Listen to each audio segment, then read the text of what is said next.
All right, ladies and gentlemen, backstage and on the guest list today, one of my favorite bands in the world. We have the front man, one of the best live bands in the world, a true keeper of a classic sound while pushing it forward. We have Paul from St. Paul and the Broken Bones. Paul, how are you?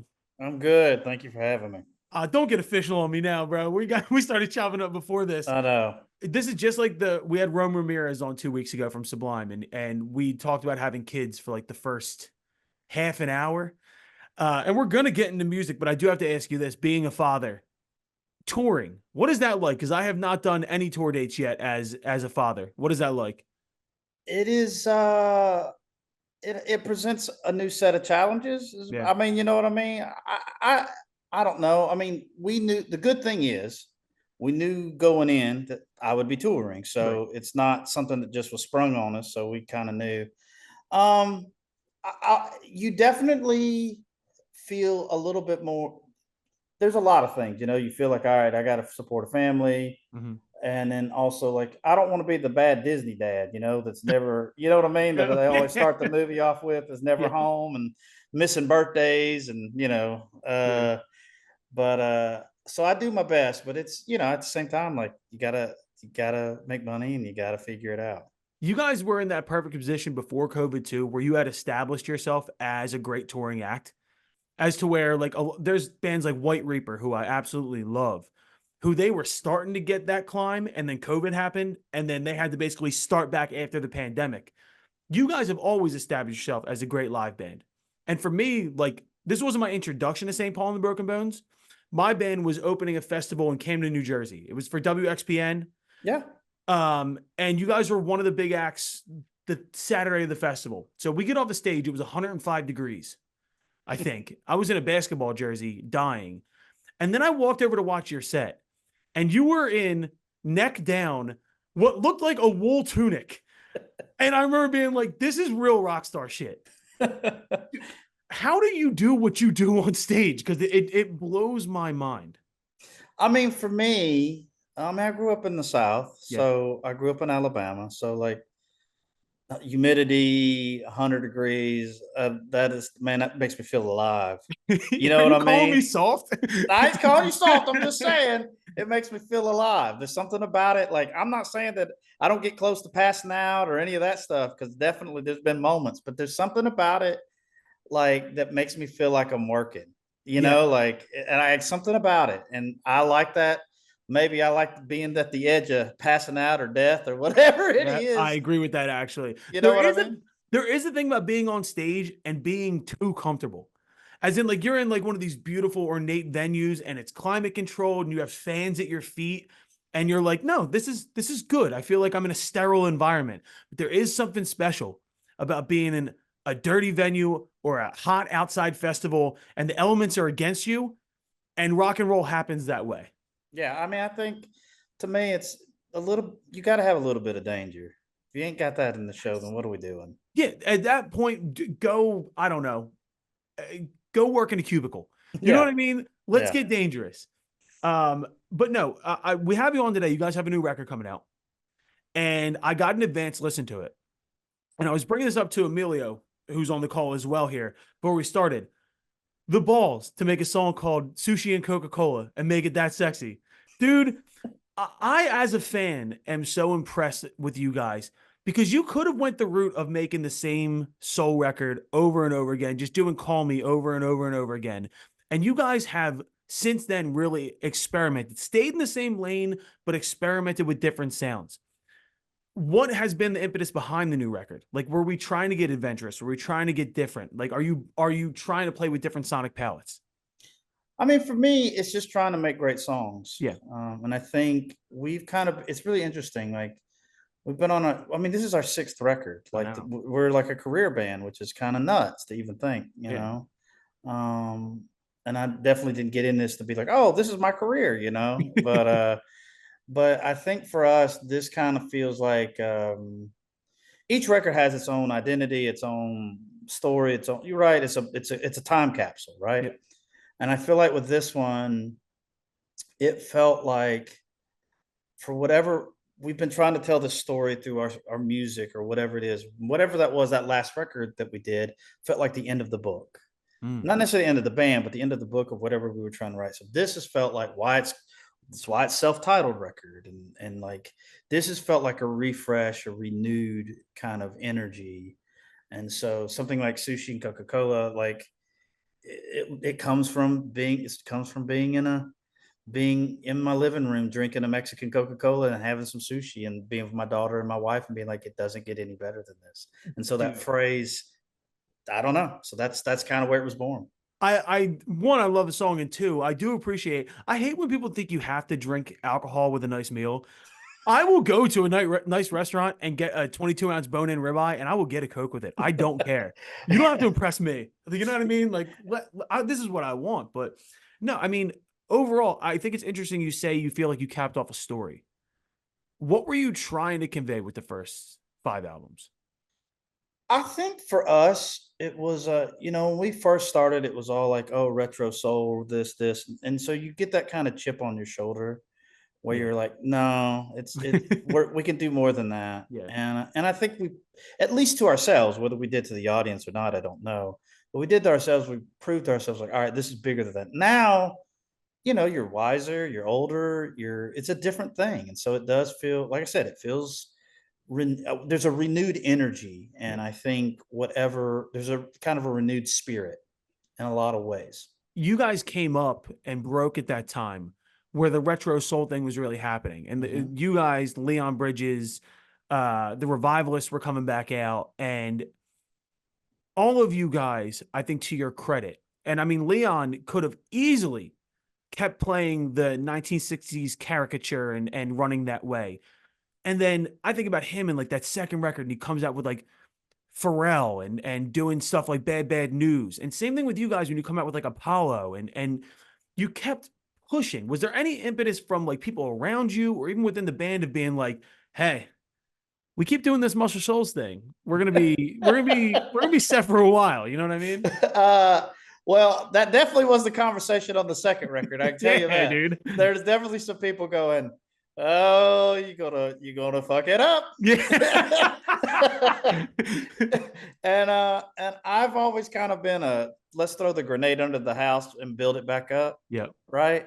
And so yeah, I mean, I think we know that had we been like, oh, we're gonna stay with the Muscle Shoals thing, that our career would be different. But then at the same time, like I'm was I feel like if we came out with a record like we are right now, it would feel stale. Yeah.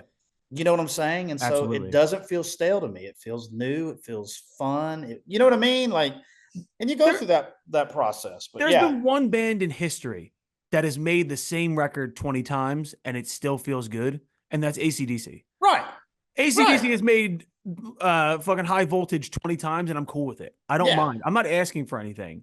But no, especially in an era where genre kind of starts to die out, and we're kind of playing in this sandbox of like Justin Bieber's making McGee albums. You know what I mean? Like, there are no rules, but it did feel like when you guys broke and came into the public consciousness that there was this like thing of like, oh shit, we got Nathaniel Rateliff, we got St. Paul and the Broken right, Bones. right. But everybody in that, I don't know if it was business savvy or it was just like the balls to do it, stepped out and said, like, you know what, I can do more than just make soul. Yeah, I think that's. I mean, I think that's what happens with anybody. You just hear it and you're like, oh, you need to, and you just get kind of tired of it. Yeah. Now I don't care. You know Right. what I mean? Now it's different. You get older, but you still kind of. I think at one point, like it definitely was like that's all you heard. So you just kind of, you just. I think it's more proving it to yourself. Right. Like you going like, oh, is this all we are? Okay, and which if that's the case, that's the case. Like no harm, no No foul, fault. right? Yeah. But I didn't feel like that was really where we were. And I mean, the world. I mean, music is genreless at this point. I mean, Yes. I always say this that genres are for PR people and record stores, and Mm-hmm. that's about it. I mean, for us, like we don't really think, oh, we're this, that. Like it's like, is it a good song? Do we think it's a good song? And then move from there. It that just like raises thought in my head, right? Where I'm like, there's nothing wrong with making soul album after soul album. That's Mm-mm. where my heart lies. That's what I love, right? But it did make me think like, all right, if Otis Redding kept going, lived longer, if Wilson Pickett had lived today, what would they have done where would they have dove into? Do you know what I mean? If they lived in this kind of genreless world, would they have kept making, cigarettes and coffee, or would they have gone and done something experimental and weird? You Yeah, guys, you guys happen to live in that sandbox, so go with it. I mean, look, if you look at those guys like, Johnny Taylor and Willie Hutch and all those Yep. old soul guys, well, they started making disco records. Yeah, it's true. You know what I mean? Like that's what happened. And so, The Philadelphia sound came, and then Gamble and Huff started pumping shit out, and everybody came here. I don't know if you can tell. oh Yeah, yeah, you yeah, Philly baby. guy. I got you. Now we're gonna get into that in a second. I want to touch base on this in a second, but it's to me like I'm impressed with the way, because like I said, I live in the same, not the same world as you. Like we're a lower echelon, but like we're a 7-piece, alt soul band from Philly. So Right. it's kind of like, but we'll go and make weird shit.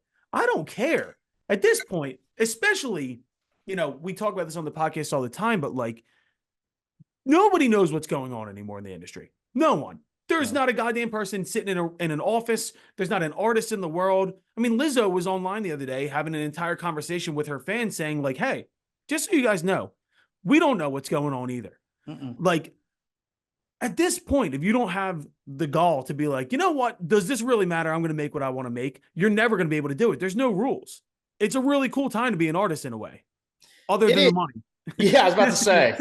Uh, yes, it is as far as a creative standpoint, but how to monetize it is really how to keep it going is really, let's be honest, is really the great question for It's a a lot of us. motherfucker. Yeah, for a lot of us, you have to.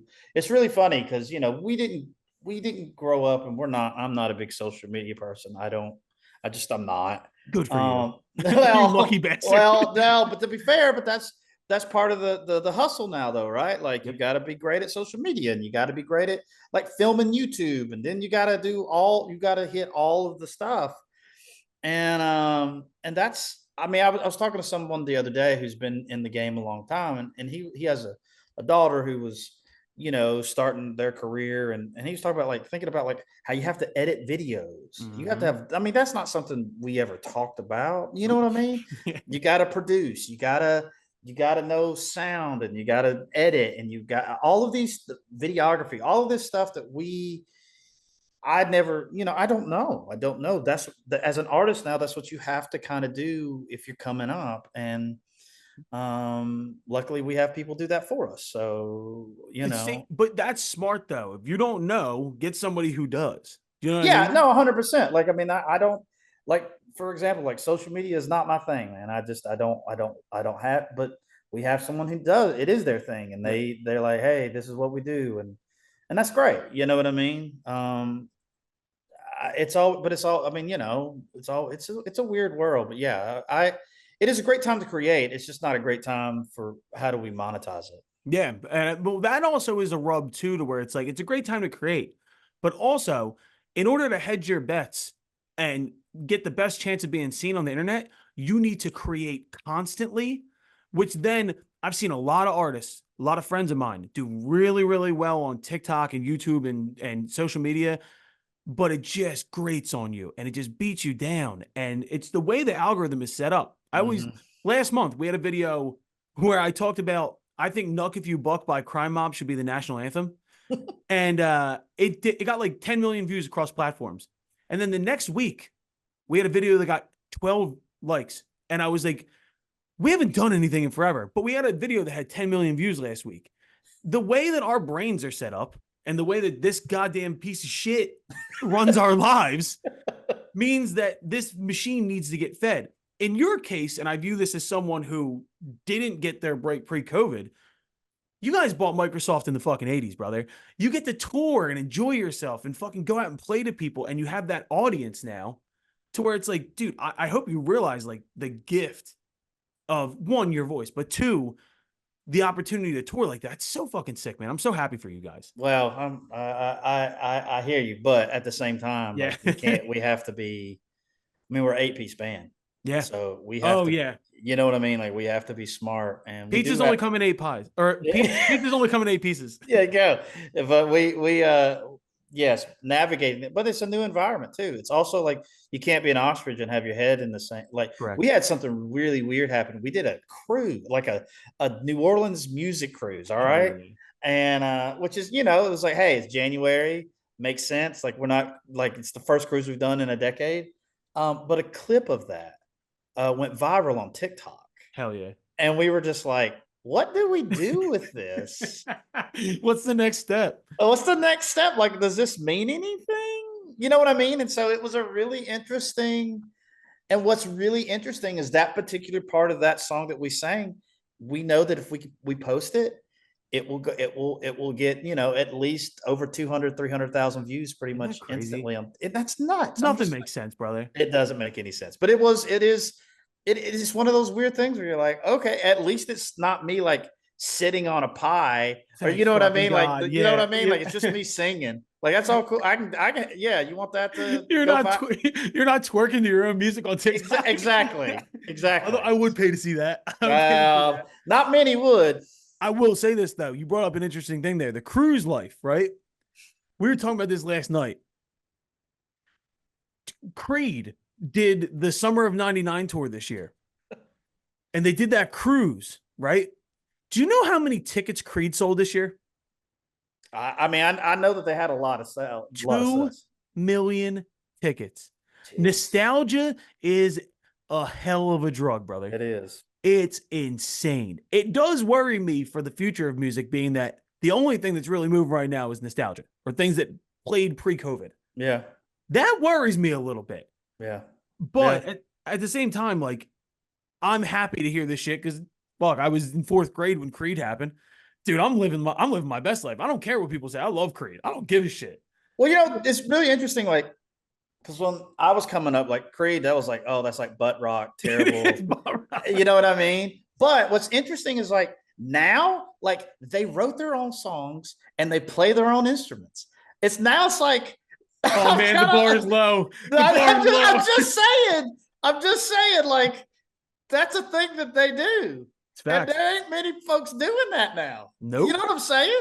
How many co-writers can we fit on one song? I'm just saying, like, when I was a kid, I was like, oh man, that's some butt rock. You know what I mean? 100%. Like, now you're don't get me wrong. Creed, the term Creed sucked was real.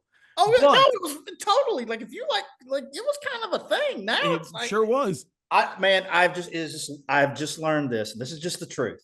Just stay in the game long enough. You can't beat the guy who won't quit. It's a fact. Just stay in the game long enough. I'm a big enough. You know what I mean? Just stay in the game long enough. I've been listening to the Rocky soundtrack a lot recently. I'm in this mode. All right, before we get back into music, let's talk about that hat. What are you guys doing? We're all good. You know what? People, look, here's the thing. Florida State is probably a better team than we think they are. Maybe. The problem is they went 2-10 last year. Correct. Okay. So everyone's like, oh, and this is the thing. I grew up when like Mike Shula was the coach, and we did not have Nick Saban. Nope. I saw us get our ass beat a lot. Okay. That sucks. Changing coaches sucks. All right. Yep. So I'm like, man, it's the one thing about sometimes with Alabama fans, like you haven't gotten a dose of that really, that I'm just like, y'all, first off, he's not Nick Saban. Nope. It's one game. It's the first game of the season. Now, if we go 7-5 at the end of the year, then it's like, okay, I hear you. But man, I actually think Florida State's a pretty good team. I mean, they should have been a playoff team 2 years ago. That's what their quarterback got hurt in the last game. So yeah, I mean, Alabama benefited from that. So I'm like, yeah, good for you.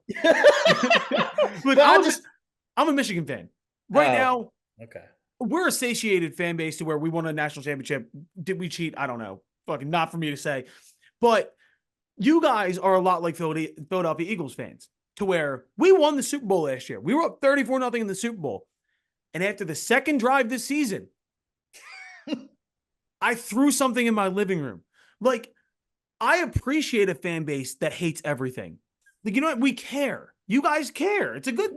We care. It's one of those things though, like, when you're like looking at all your like sports stuff on YouTube or whatever, and it's all just like Alabama's terrible, fire Kalen DeBoer. It's just annoying. I actually avoided it all week. I could not watch anything because I was just like, I don't want to hear it. Like, let's evaluate after the end of the season. Like, I think it's going to be a crazy college football year. I know. I really do. So I'm just like, let's all evaluate. And I actually like Kalen DeBoer. I think he's a good coach. So I just, it's just like, man, perfect. Show me your Venmo transactions right now and prove to me that they did not pay you to say that. Show me your Venmo transactions right No, man, now. hey, I'm a season ticket holder. There you go. I mean, I genuinely get a ton of joy out of it. It's Yeah. about joy for me. And so when it's like all just you listen to everything on YouTube. Paul Feinbaum's talking old ladies off bridges. I know the game. I'm just like, man, I'm like, I get it. I know that's just everybody's got their hustle, right? Like, and that's it's like this week in the SEC, it's about is Billy Napier going to lose his job? But I was just so glad because I was like, thank God we're done with Alabama. Alabama's off we beat Louisiana Monroe by 73. Like it's a little calmer. Listen, man, next time you come to Philly, do me a favor, turn on 94.1. Okay. The radio station. It's our very famous sports talk radio station. Listen to a Monday after an Eagles win. And you would think that the stadium burnt down. Jalen Hurts could run for 3 touchdowns. The defense could have 2 pick sixes, and they'd be like, yeah, but A.J. Brown only had 2 catches. Do him and Jalen Hurts hate each other? Oh, my God. Shut the fuck up. We won the Super Bowl last year. I mean, man, hey, Jalen Hurts is one of my all-time favorite Alabama players. And he's also with another one with Devontae Smith on that team. Like, those guys to me, like, I mean, dude, we should be your team. Landon Dickerson. I mean, look, Landon Dickerson. I think y'all had Josh Jobe at some point. We have Jahad Campbell. Jahad Campbell's awesome. Has been how the hell he fell to us, I don't know. I mean, y'all are so lucky. I mean, y'all got some Georgia boys though. You got some Alabama boys. Like, because Howie Roseman finally got his head out of his ass, and he was like, "Hey, maybe the Pac-12 doesn't really produce many good pros. Maybe we shouldn't draft the 5th best wide receiver from the fucking Pac-12, and we should draft these dudes from Georgia and Alabama. How will that work out for you?" I mean, man, like I said, no, it's funny because obviously Alabama, it's Saturday, and this with like a kid. Yeah, I get one game I can watch. It's going to be the Alabama game, so I can't. It's hard to keep up with the pros anymore. But yes, if you're right, if I had a team, who is your pro team? Are you like a Falcons guy? What are you? I'm not a pro guy. Okay, I respect not a pro guy. I'm not a pro. I mean, I love it as a sport, right? Like I'll watch it and I know what's going on, but I don't. It's not like I have an allegiance. I pull for former Alabama players. I mean, that's really what I do. I'm the same way with you with college football. I love college football. I'm a Michigan fan through family. Right. But if Michigan loses, I'm not going to fucking cry. I cry if the Eagles win or lose. It doesn't matter. It's in my blood deeply. Like to the I mean, I cried when Saban retired for sure. When the Eagles won the Super Bowl, I cried for 4 straight days. And this was 2017. Oh, okay. All my Philly special play and that when they beat the Patriots. All my reps, like my CSAC, all my fucking, all my people are in Nashville. Yeah. So I'm known as the Philly guy down there. Yeah. And I start getting phone calls as I'm walking down 18th Street to City Hall, bawling my eyes out. And my producer, Trace, who's one of my best friends, calls me and he's like, man, and I'm going to do a Southern accent. Excuse me for a second. He's like, man, I'm so happy for y'all. That's great. And I'm like, we fucking did it, dude. And he goes, I just hear him go, are you fucking crying? And I was like, shut up, man. Yes, I'm crying. That fandom is what I wish it's drawing back to music. I wish that there was something tangible enough in music right now, or at least like the connection to make me cry like that. The last thing I cried to musically was a song I've heard 8 million times, and it was All My Friends by LCD Sound System. It's my favorite song ever. And I was running, and I was really hyped up on pre-workout, and I finished the run and I cried. I'm not going to lie.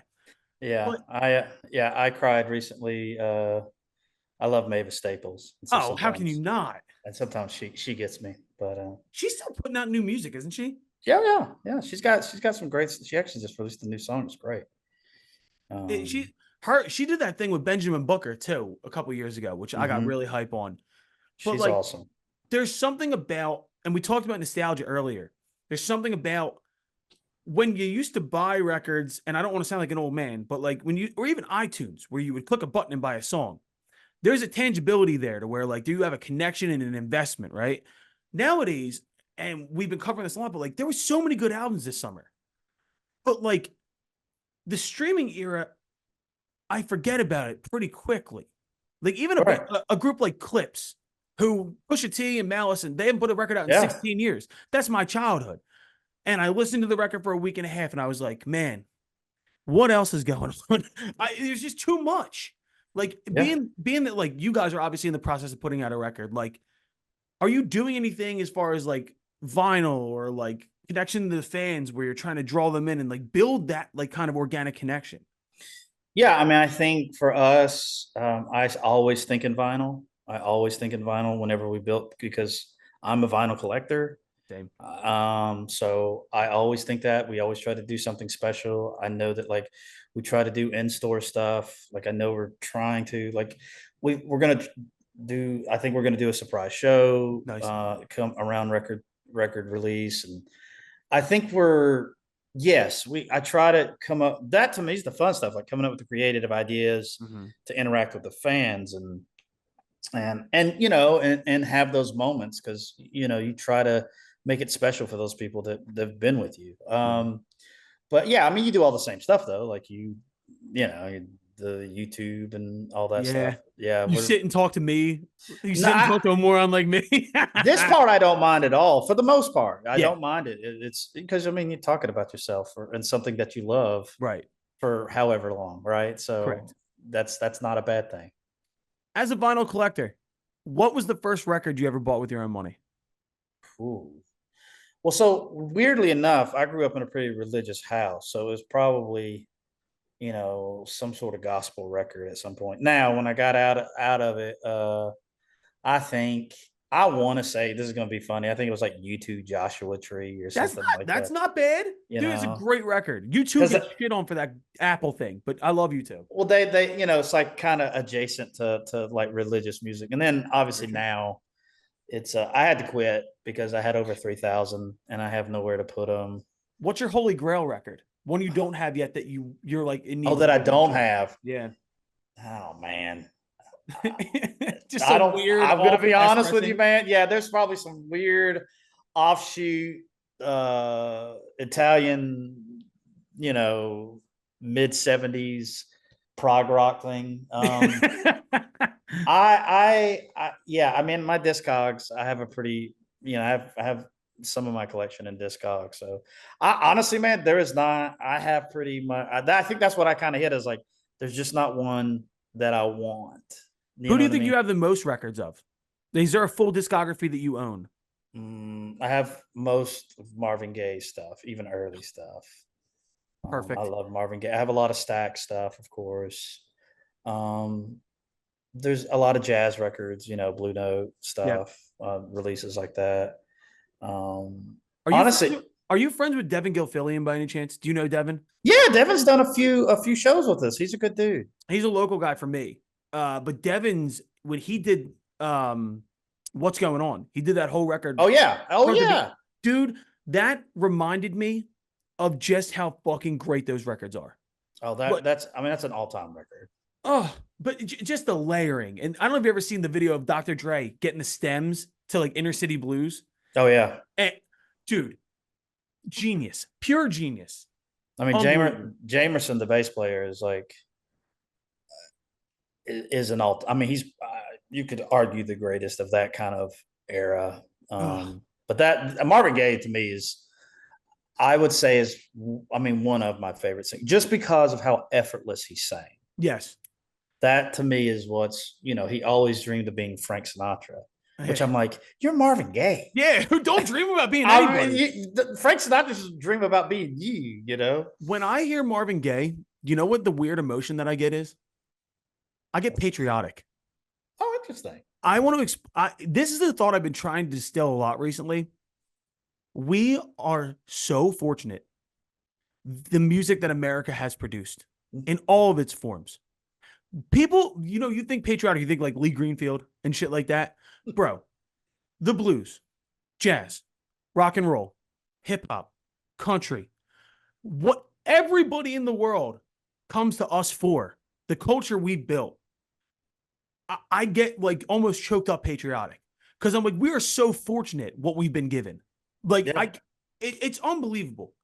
Well, Like, no, a lot of that's in the South. it was, black culture, and All it's American music is black music.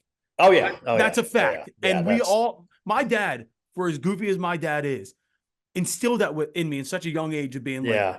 yo, you don't even realize Oh, it's the that's debt not that a you question. owe. Yeah, The that's debt that not a you owe. question. It's and I mean, soul is black music Yeah, in its totality. And it's just like, I don't know, man. Like just the things that separate us, yeah, music brings us together. And it's like, dude, it's us against everybody when it comes to music, brother. We've given the world so much. It makes me so happy. yeah. Well, and then a lot of those old British guys heard those blues records, and then they, you know what I mean. So it's yeah, man. It's Have you ever heard Marvin Gaye's national anthem at the All Yes. Are Star you game?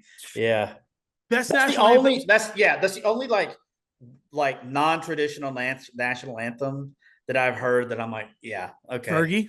You ever heard Fergie's? Yes, I have. I mean, Yes, I Whitney have. Houston still is probably the GOAT. Chris Well, Stapleton. America the Beautiful. Stapleton did a great job. Oh, and Um, that actually lost me the Super Bowl because Nick Sirianni cried. And once you cry oh, that's right. pregame, it's over. I'm Yeah, sorry, emotion's gone. You fucked. yeah. But no, I mean, I don't know why when I hear Marvin Gaye, I'm like, damn, America's awesome. I That, love that's this a shit. that's a it's a good thing. I mean, that's a great way to feel some sort of patriotism for sure. Another question for you too. Previous life, right? You're not doing music professionally. What were you doing? Talk about before music. But I'm saying like you're in your early 20s, early 30s. You're Well, making it, but you're not there yet. You're still working a cube job. What are you doing?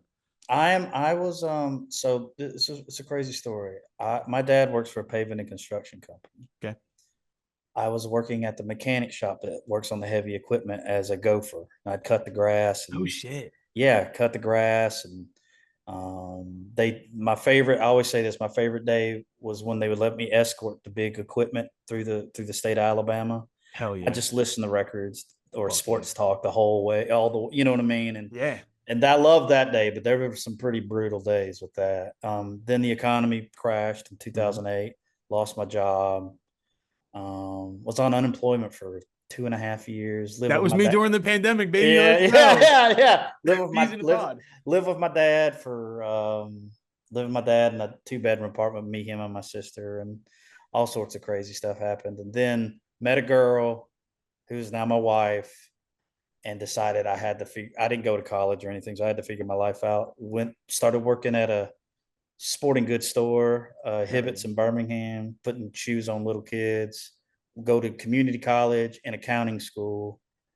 And then while I started taking accounting at UAB here in Birmingham, the band thing happened, and we were making a little demo, and then the band thing happened and changed my life.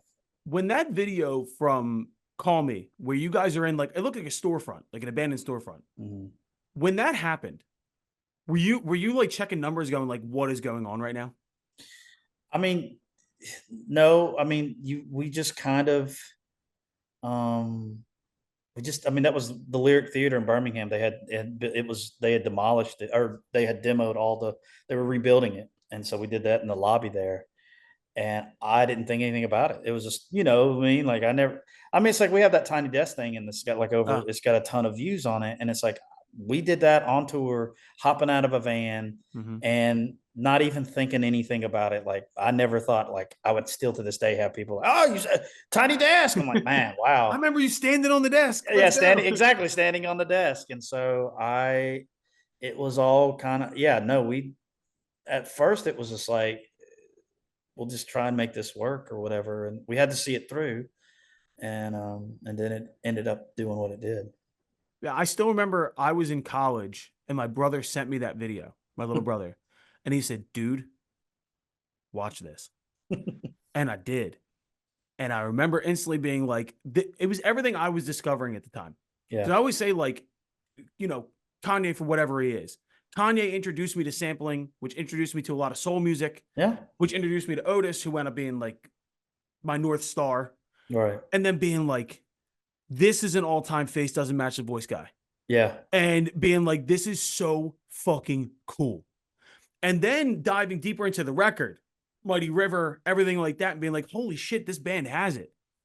And then to watch where you guys have continued to go. And like I said, I'll cap this off by just saying, like, to watch you grow and do weirder shit and fucking get to open for you guys at a festival, watch you in a tunic in 105-degree heat. Like, as someone who is both a musician and a fan, I just want to say, like, I appreciate Oh, the well, risks you guys take. well, Like, I thank you. do. Thank you. I appreciate that. Very kind. Now, I don't want to, leave this without asking this question because, through email correspondence with your people, I've learned about your wrestling, like, fanatic side. Give me your dream WrestleMania main event. And WrestleMania. This could be any era. Wow. Man, that is tough. I've recently dove back into WWE because of YouTube. I've been getting fed Okay. all these classic matches, and I'm watching like eras at a time. Okay. So, like, I still remember like the fucking Monday Night Wars. I remember Oh yeah. like Nitro versus Raw, like Stone Cold. Still, if I could ever hang out with one person, I'd probably pick Stone Cold. Like just on like some growing up late '90s shit. Like that's I hear you. So here's what's really funny. I got I've been so into it that like I rarely watch WWE. I watch AEW, which is the oh, so you're a second. deep cut guy. I I'm a like deep. this. I have seen wrestling in Osaka, Japan, Mexico City, Hell yeah. Blackpool, England. I like. So I have a pretty. Mine is probably pretty rare. So like I would, to me, like WrestleMania, WWE wrestlers all time. I mean, man, that's just so hard, so hard. Mount Rushmore. Who is your Mount Rushmore So professional when I was a wrestler? kid, Undertaker was the guy. Like that was Mm. my. I loved Undertaker. I mean, you have to put. I think you do have to put the Undertaker. You have to put Ric Flair. Mm. You have to put Stone Cold, and then either Andre or The Rock. Yeah. Those for WWE. But I mean, I could do New Japan Pro Wrestling and Yo, go with your deep cut guys. Give me your deep cut guys. People don't know about. the Masawa, all the like you don't even you don't even want to know, man. No, I do. Go deep, bro. Because like for me, It's like this is like asking someone like, hey, what's your third favorite Radiohead deep cut? You know what I mean? Like I want to this hear. is so I here's what I will say. Anyone who is not a wrestling fan, there is a couple things you need to do in your life, okay? Even as an introduction or whatever, go to Mexico City Mm. and go see CMLL at Arena Mexico on a Friday night. Okay. If that is 100% something you need to experience. It is the oldest pro wrestling company in the world. And they'd only tour in Mexico City. That's it. It's Wow. it's the antithesis of how you're supposed to tour. But you know what I your mean? home market over and over and over again. Over and over. That's every Friday night is a touristy thing to do. And then Cork Hall in Tokyo, Japan. Though if like it is. I mean, so now with streaming and stuff, you can see everything. Yeah. But I would recommend all of those things. Obviously, go to a WrestleMania. You need to do that's like go. That is unlike anything. It's the spectacle of it. But then you have like Wrestle Kingdom in New Japan. But I am an AEW guy. That is something I love it. I watch it every Wednesday night. How do you feel about Cody Rhodes and CM Punk flipping? The Punk thing, well, both of them really hurt AEW, really, but I don't really care. Like the CM Punk thing was way more traumatic to the AEW company, so it took them a while. It felt like to get back on the rails, which they've done a really great job doing. But it was both of those lived in kind of their own worlds on AEW. It was very obvious that they had a very particular way they wanted to do things, which is fine. Yeah. But when and so they kind of lived in they called it like the Cody verse, right? In AEW. So when he went to WWE, I think it's a better match for him. And obviously, it's a way better career move. Like the guy's become a mega star, and then Punk is also it seems like done really well there. It's so crazy to think of Cody Rhodes as like a black sheep nepo baby because his dad is obviously a WWE legend, right? But didn't get the shine and wound up being relegated to basically being out of the WWE. Yeah. Goes and just absolutely fucking becomes a god in AEW. Yeah. And they're like, okay, you've earned it now. Come on back, son. You know what I mean? Like that kind of a thing. No, it was a great, it was really funny because he was the first big AEW had all the folks come to them, and Cody was the first big kind of turn to WWE, and so which was inevitable to happen. Right. But it was what was strange. What's been interesting with WWE is that usually, they kind of tweak the gimmick and all of that stuff. And with Cody, it's like, we want American Nightmare Cody come in and do his thing, and it's that part of it. There's no one. I mean, WWE is hotter than it's ever been. Crazy. It's insane. But yeah, like I said, AEW every Wednesday night. Like that. My wife is like, "Are you kidding me?" Like it's like Dude. it's like appointment television. I'm like 7 to 9. They do. They're streaming on HBO Max now, so that's kind of where I go. But it's like I said, that's how, like, it's more my style. It's a variety of wrestling, and I like the wrestling part of it. I love the athleticism of it, and so You're for the love of the game kind of guy. You I'm a like the love of the pureness game. of the game. I'm a pure yes. I like to see some chain wrestling, and I like some story. You got to have the story, but WWE is more like, they're like, we want the moment, and then the wrestling is just kind of a secondary thing. Whereas AEW, the wrestling is the upfront thing, and then the story. That, while I think they tell some amazing stories, it's just a little bit less of that.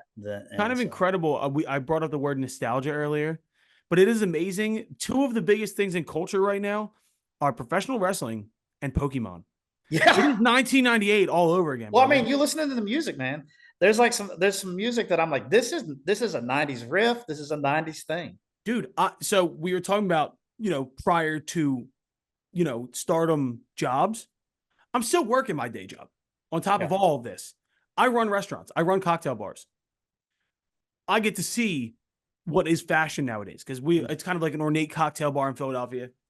Shout out Blondie. I want to give a shout out to my business, but a lot of people are dressing like it's 1998 and it's freaking me the fuck out. Yeah, it's wild. Crazy. Crazy. Yeah, But it's dude, wild. I have kept you for long enough. Are we on tour right now? No, we're not. I'm actually at home. When are we heading out? I go to Prince Edward Island in I drive to Nashville tomorrow. So No. Are you doing Grimey's indoor or in store? Are you guys gonna do a Grimey's in store? we haven't announced yet. Okay. We'll talk about it later. I'm in Nashville. I would assume so. Good. Well, if you come to Philly, wait, if you do one in Philly, the main one a lot of people do is Main Street Music Okay. in Manayunk. That is across the street from the business that I operate. Oh, So, awesome. I'll stop by. I'll wear Yeah, a fucking, I love Philly, man. I love Philly. I really do. Because great I'm place from on- Birmingham, so it's like I like my town with a little grit on it. one of my favorite tour memories of all time from like when our first like bootstrap tour. I'm talking like we're booking shows in cities we've never been to. We're out on the road. We don't know who the fuck is showing up. One of my all-time memories is the Nick in Birmingham. Wow. Yeah, Woo! dude. Yeah, Dude. baby. This is 2018, 2019. We show up. It's us and a band from Nashville. We had like a 3-leg stop in between like Birmingham, Atlanta, and Macon. The hometown headliner from Birmingham drops out. So the promoter comes over to me and goes, well, there's 4 tickets sold. You guys can play if you want to. We don't really give a shit. It's the NBA finals are playing. There's 2 other people in the bar at this point. We play 3 songs and the sound guy goes, you guys are good. You're good. And we just stopped. This ends with my drummer getting offered cocaine by the 2 people that are in the bar. Jimmy can't drive anymore. We're all deliriously tired, and we slept in a Chick-fil-A parking lot behind the Nick. So Birmingham has a special place in my heart. That sounds like you went to the Nick. Yeah, we sure did, buddy. You know what's crazy? Is like, that ain't unusual. Now, did you guys ever play the Nick? I was in a band, me and Jesse were in a band, and it was a Tuesday night. I never forget, Tuesday night, same kind of thing. Yep. Like, it ain't a Nick night unless you see the sunrise. Oh man, dude. I mean, there's stories of people walking in there with guns, and like a local just taking the gun out of the guy's hands and disassemble it, and it's like, get the hell out of here. Like, that place. Whew, it's a special place. As a touring artist, though, that's one of the ones you knock off your list where you're like, I did the Nick. You know what I mean? Yeah, like you did it. You did it. It's that sounds like the right experience for you to have. Those are my favorite venues, though, man. When you go to cities and you're like, you get the rite of passage. That is Where the it's like right. It is a rite of passage. you go to 100% New is. York, you play pianos. You go to Yeah. Lower East Side, you do like all the spots in the Lower East Side, Rockwood Music Hall, pianos, Baby's Oh, All yep. Right, all Rockwood. that Yeah. shit. Yeah. You come to Philly, you fucking try not to go to Kensington, all that shit. You know what I mean? Like it's that We kind of played. We played. First time we played in Philly was a place called Ortlieb's. or it leaves the wet bar. Let's Ortlieb's. Yes. go. Yes. It was the weirdest stage setup I've ever Yep. seen It's still because here. it's a shotgun room, Yep. but the stage is in the middle, so you're really close. You're playing like to a wall, basically. Yep. 100%. There's a venue that was in South Philly pre-pandemic called Boot and Saddle. And Okay. Boot and Saddle is dude, you were in the back of the venue. There's a bar and then it's like sliding doors and it's wide, but you're like 6 deep. So the back of the wall, the sound sucked because you're basically screaming into a fucking wall. Philly has great mid-sized venues like that, like Oh yeah. small to mid-sized Oh venues. yeah. If It you're a does. touring act, Milk Boy, fucking Bourbon and Branch used to be around, Ortlieb's, fucking North Star Bar, all this shit. Like, Yeah. and a lot of them, to be completely honest, got eaten up by either Oh. Bowery or Live Nation. Well, I mean, that's just the That's the business right now. that's just where we're at. It is. All right, last question. Your favorite small venue in the country? Like I'm My saying, favorite small when venue. I'm not talking amphitheaters, I'm not talking theaters. I'm talking like when Oh you yeah. guys were hitting your first shit running, like talking like Cannery Ballroom in Nashville. I'm talking High Watt, like Mercury Lounge, shit like that. Family Wash. I'll tell you a place that when we played it, and this is not going to be on anybody's list. There was a place called Callahan's in Mobile, Alabama, and it was an Irish pub, Hell yeah. but they have a built-in audience there. And it was early on. It was one of our favorite shows we ever, And what they would do, because it was only like, I think 61 people could fit in the place. They have these big windows and they would open up Oh, and people could sit outside and listen and so that was one of those shows. When you play a show and you're like, oh man, like this is like yeah. this might be something. Like Yeah. it always to me stood out as a place like that. Hell yeah. At Finnegan's Wake in Philadelphia, another Irish bar. We did the exact same thing, bro. It was Awesome. uh no, Mobile, Alabama. I remember we were in the middle of like a run and our radio guy was like, you need to go to ZEW in Yep. Mobile. Yep. Yeah. But we were in Louisville, Kentucky. And so we drove to Mobile, Alabama, and we did an interview on ZEW. And they were like, so what are you guys doing down here? And we're like, talking to you. Talking to you. We got back in the car and drove to fucking Asheville, North Carolina. Oh This my was, God. dude, we didn't know what we were doing at all. Somebody did. Somebody, man. Woo. That's Uh, a 10-hour drive. That's what, a 10-hour drive from Mobile, Louisville? Alabama struck me. It looked like they started building Miami Part 2 and they just stopped. It's honestly, Mobile it's actually the birthplace of Mardi Gras. Is it? It sure is. I didn't know that. People don't know that. They think it's New Orleans, but it has a Joe Cane Day. And so it has that vibe, but it's not that. Yeah. You know what I mean? Like Mobile's actually Mobile's. You talk about ranking towns in Alabama. It's not bad, but yes, there's some of that vibe for sure. Hey, Gulf Shores was fun. I'll tell you that much. I love Gulf Shores. Gulf Shores is the shit. To this day, that's like people are like, oh, they go on all these nice places on the. I'm like, Gulf Shores. That's the best. That to me is beautiful. Did you guys do Hangout yet? Yeah, we did it a couple times. Did it fairly early on. But yeah, I mean, it was awesome. Yeah, fucking Gulf Shores is the best, man. Jumping in the Gulf of Mexico for me, being an idiot from the northeast part of the country, I was like, man, we're making it. I'm down here in the Gulf of Mexico, Gulf of America, whatever the fuck it is. I'm out here. Paul, I've taken up enough of your time. Dude, congratulations on the new record. Congratulations on the family. Keep doing it, brother. We appreciate Awesome. you. Thank you, man. Thank you. Good luck to you. Dude, that was fun. You're the fucking man. I appreciate you. Oh, hey, thank you, man. I appreciate it. All right, man. Take it easy. All right.